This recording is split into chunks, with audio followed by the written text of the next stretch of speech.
Ora il camping Manildo è a disposizione 24 ore su 24.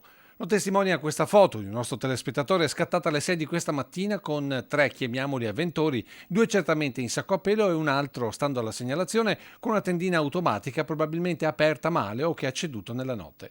Spettacolo certamente non edificante per chi si è trovato a passare da o verso la stazione, ma soprattutto un segnale di attenzione per l'amministrazione comunale che, secondo le opposizioni, ha decisamente sottovalutato la situazione agli ex giardinetti dello sceriffo.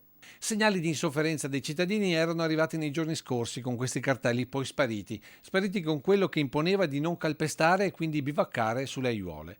Insomma, pare che questa zona della città che va da via Roma a Portaltini sia poco attenzionata da Cassugana, con le opposizioni che chiedono a gran voce interventi drastici e immediati. Bisogna ripristinare delle regole e soprattutto farle rispettare. E la seconda cosa che continuo a dire, e lo ripeto a gran voce, è che bisogna responsabilizzare le cooperative. Quindi devono farsi carico attraverso i mediatori culturali e anche c'erano i vigilanti dei parchi di far sì che queste persone rispettino le nostre regole e rispettino i nostri ambienti. Diversamente sarà sempre peggio e il degrado la farà da padrone.